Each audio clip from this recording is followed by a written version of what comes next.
Let's roll.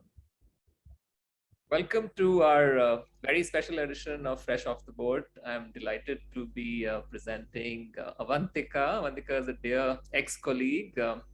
She was one of our recruits from Ashoka University, where she graduated from. Prior to that, she went to Sri Ram School, and after working with us, she worked at a social impact education venture, which is super exciting too. So we'll learn about her journey and also, the first question, Avantika, and before you answer that, love to have you introduce yourself and Yeah, then talk about, the idea of a school student going back, say, 2015 or 16, maybe for you. yeah, Uh, Going back memory lane and thinking about what choices you had back then and how did you end up at Ashoka? yeah, sure. So hi everyone, I'm Avantika. Thank you, Arjun, for that brief introduction. So yes, I've worked with Arjun in the past at EdBrand. Have following that, I worked at an early stage tech startup. And I think, as Arjun mentioned, I went to Ashoka. So over there, I studied economics and international relations. So to answer your question about the choices that I had in school and how I landed up at Ashoka, well, I think there was a couple of things that I was looking forward at that stage. In terms of picking economics as a major or kind of thinking that that's the path I want to go down, it was more of a question of what it is that interested me or what I felt I could excel at. So in school, and definitely there were certain limitations with maybe ISC and how many subjects I was allowed to explore. But economics was definitely something that I was kind of leaning towards. So I ended up picking Ashoka because I was exploring other colleges in India as well. But Ashoka was very new at the time. I was actually just the second batch. And I ended up speaking to some people in the first batch and other people who were interested in joining the college at the same time. And I think that there was just a lot of scope for learning. So yes, I was interested in economics, but the more conversations I had with prospective students, I learned about all of these foundation courses that I could take, like history and psychology, foundations in math, etc. So I was just very excited by the prospect of studying these different things, and definitely wanted to be in an environment where there was a focus on learning more than anything else. So I think those were just a couple of things that guided my decision at the time.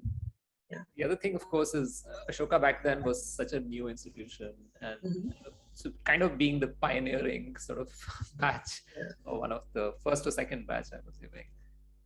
So how did that decision sit with, say, parents, and how did you finally choose to go to a residential liberal arts college, which had no history of success? Was that a big gamble at that point, or it worked out okay? Yeah, for sure. It was definitely a risk. I think my parents were also a bit worried. I remember we went to some town halls that they were having for prospective students, and my mom was also, she had certain questions. She's like, "Oh, but has your UGC certification come through?" and etc. etc. So these all questions. I think that doubts that all parents had at the time.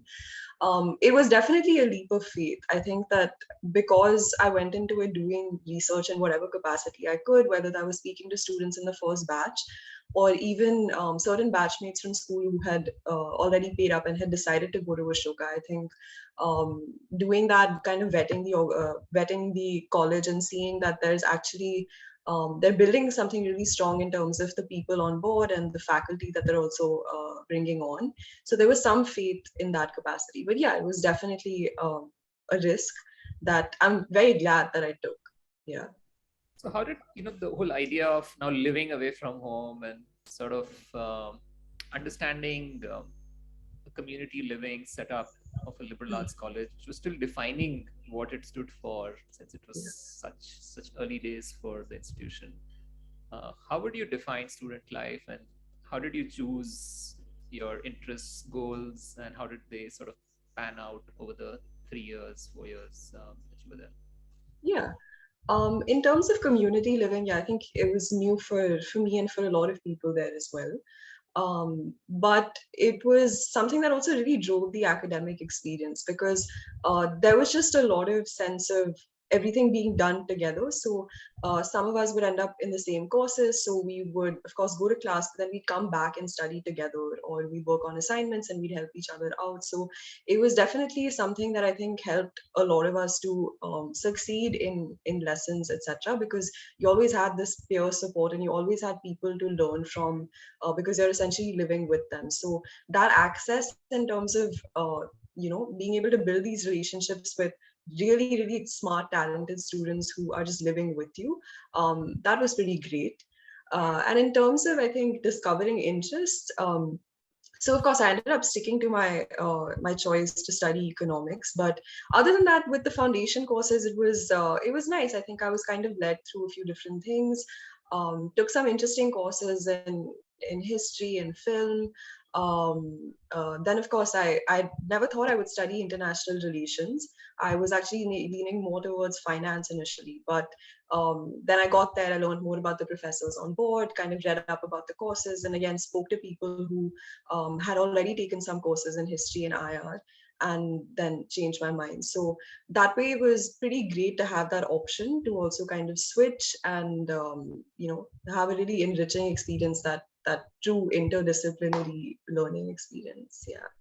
Yeah, that's fantastic. I think you sort of answered my next question, which is more about the academic preferences and how it sort of panned out.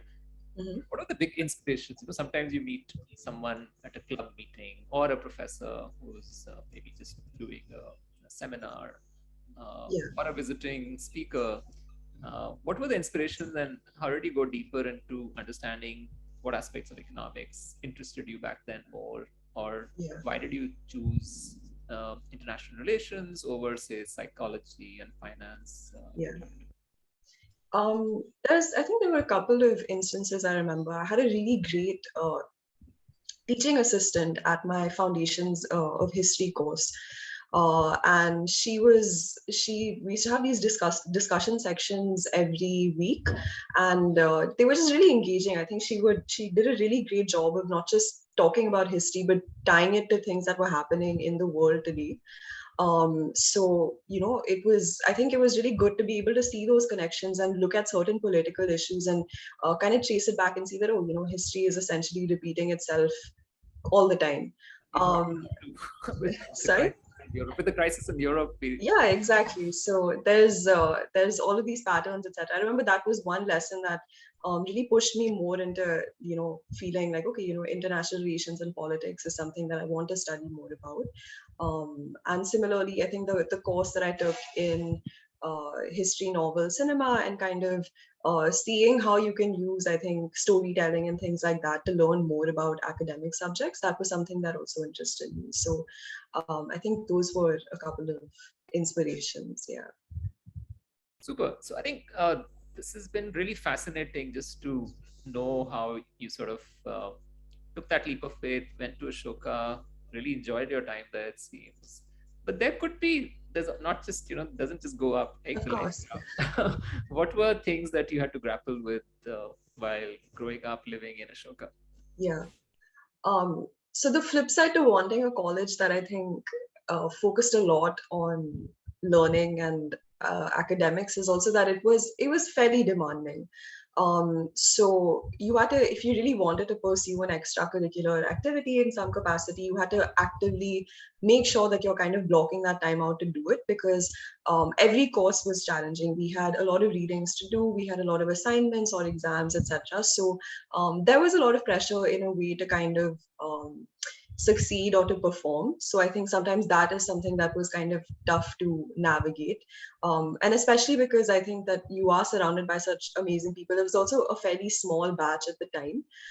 So it was kind of competitive in that sense. But I think the only way to kind of do that is kind of understand what your priorities are. And sometimes, yes, things kind of slip through the cracks. You may not always do well at a course, but that's also normal.